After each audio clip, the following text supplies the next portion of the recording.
1 John chapter 4 verses 2 to 3. Hereby know ye the Spirit of God. Every spirit that confesses that Jesus Christ is come in the flesh is of God. And every spirit that confesses not that Jesus Christ is come in the flesh is not of God. And this is that spirit of Antichrist, whereof ye have heard that it should come, and even now already it is in the world. So ayun, magandang araw po, at sa labas na naman po tayo ng bahay nag-devotion dahil gabi na and maraming natutulog sa loob, kaya ayaw nating sagabal sa kanilang mahimbing na pagkatulog. Babalik tayo sa ating tatalakayin. Bago po lahat, nais kong manhin na paumanhin sa mga background sound, yung mga jeep, yung mga alaga ng kapitbahay, tsaka yung mga kapitbahay mismo. Then mabalik po tayo sa ating tatalakayin. Magandang araw, at tatalakayin po natin yung araw sa ating daily devotion ay ang Docetism. At ang una pong katuruan na natutuhan ko ngayong araw kay Pastor Russell Ocampo ay Jesus is truly God and truly man. Ang tamang doktrina po ay kinikilala po ang ating Panginoon Kristo na siya po ay dumating sa laman na nangangahulugan po na siya ay tunay na naging tao habang siya ay nanatiling Diyos. Ang kanyang pagiging Diyos po ay nangangahulugan siya ay makapangyarihan, banal at walang kasalanan. Samantalang yung kanyang pagiging tao ay nagpapakita ng naranasan niya yung mga limitasyon, yung mga sakit at tukso ng mga tao. Kaya nga po nausig siya ni Satanas kasi nga po na-test siya ni Satanas kasi nga po nagkataong tao po ang ating Panginoong Jesucristo. Yun po yung pinaka best na example na naging tao ang ating Panginoong Jesucristo habang po siya ay naging Diyos. Kasi paano niya po tayo masasalba sa ating kasalanan o matutubos sa ating kasalanan kung siya ay tao lamang at wala pong perfectong tao. Ang ating Panginoong Jesucristo lang po yung taong naging perfecto. Kasi nga po, yun, siya yung banal, Diyos siya, and at the same time, tao. Kaya parehong katotohanan pong ito ay mahalaga dahil kung ang ating Panginoon Kristo ay hindi tunay na Diyos, hindi niya tayo maililigtas. Yung mga tao, hindi niya matutubos. At kung hindi po siya tunay na tao, hindi niya mararanasan at matutubos yung ating kasalanan. Ang pagiging Diyos po at tao ng ating Panginoon Kristo ay hindi maaaring paghiwalayin. Kung siya po ay tao lamang, hindi dapat siya magiging karapat-dapat sa pagiging handog para sa ating mga kasalanan. At kung siya naman po ay Diyos lamang, ay hindi niya maranasan yung maging tao. At hindi siya makakaranas ng test ni Satan. Yung parang sa kanya hikayat para umano sa kanya. Kung hindi po siya tao, hindi niya maano lahat ng yan. At hindi niya po maranasan yung ating paghihirap as a human being. At hindi niya rin matutubos yung sangkatauhan.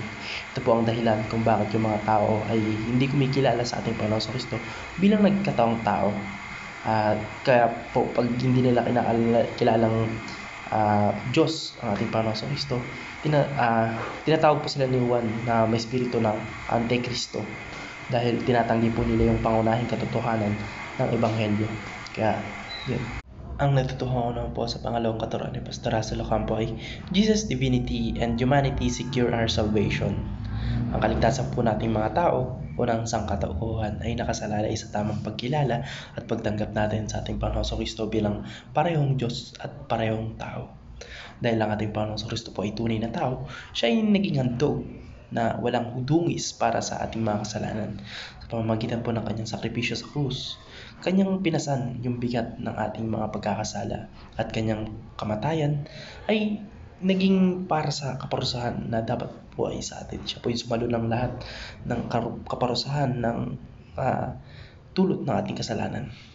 Ganun po tayo kamahal ng ating Panginoon Kristo. Gayunpaman, kung ang ating Panginoon Kristo po ay tao lamang, ang kanyang sakripisyo ay hindi magkakaroon ng walang hanggang halaga dahil siya rin po ay tunay na Diyos. Yung kanyang kamatayan ay may walang hanggang bisa. Yun nga po, through His godness o dahil sa kanyang pagiging Diyos, tayo po ay naligtas at yung salvation na nakamit natin is everlasting o hindi maluluma sa paglipas ng panahon na sapat po upang tubusin tayo, hindi lamang yung kasalanan ng isa kundi kasalanan po ng buong sangkatauhan. Ang natutuhan ko naman po sa pangatlong katarungan ni Pastor Russell Ocampo ay Jesus empathizes with and cares for His followers.